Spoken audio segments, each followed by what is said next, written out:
KTM ഒരു ദുഷ്കരമായ ഘട്ടത്തിലൂടെയാണ് കടന്നുപോകുന്നത്. ഓസ്ട്രിയയിലെ മറ്റഗോഫൻ പ്ലാന്റില് ബൈക്കുകളുടെ ഉത്പാദനം കമ്പനിക്ക് വീണ്ടും നിർത്തേണ്ടിവന്നു എന്നാണ് പുതിയ റിപ്പോർട്ടുകൾ.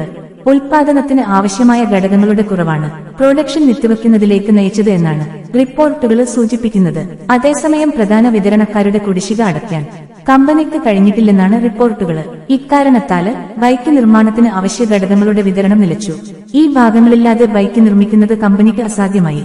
അത്തരമൊരു സാഹചര്യത്തില് ഉത്പാദനം നിർത്തുകയല്ലാതെ KTMന് മറ്റു മാർഗമില്ലായിരുന്നു. 2025 ജൂലൈ മുതൽ ഉത്പാദനം പുനരാരംഭിക്കാൻ പദ്ധതിയിടുന്നതായി KTM പറയുന്നു.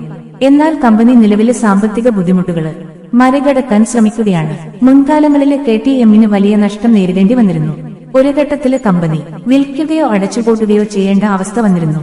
ഇപ്പോൾ KTM വീണ്ടും അതിന്റെ ഐഡന്റിറ്റി ശക്തിപ്പെടുത്തുന്ന തിരക്കിലാണ്.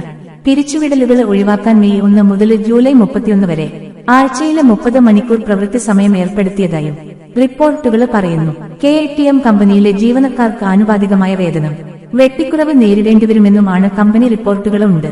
നിലവില് ഉൽപാദന വെയർഹൌസുകളിൽ അവശ്യ ഘടകങ്ങൾ ഇല്ലാത്തതിനാല് ഉൽപാദനം പുനരാരംഭിക്കുന്ന സമയപരിധി കമ്പനി പരാമർശിച്ചിട്ടില്ല. പക്ഷേ 2025 ജൂലൈയിൽ പുതിയ KTM ബൈക്കുകൾ വിപണിയിൽ കൊണ്ടുവരാൻ കമ്പനി തീവ്രശ്രമം നടത്തുന്നുണ്ട്. ഇത് KTM ആരാധകർക്ക് വലിയ ഒരു ശുഭ പ്രതീക്ഷയാണ്. ഈ വീഡിയോ ഇഷ്ടമായെങ്കിൽ ലൈക്ക്, കമന്റ് മറക്കാതെ ഷെയർ ചെയ്യണേ. ഈ ചാനൽ സബ്സ്ക്രൈബ് ചെയ്തിട്ടില്ലെങ്കിൽ ഒന്ന് സബ്സ്ക്രൈബ് കൂടി ചെയ്യണേ.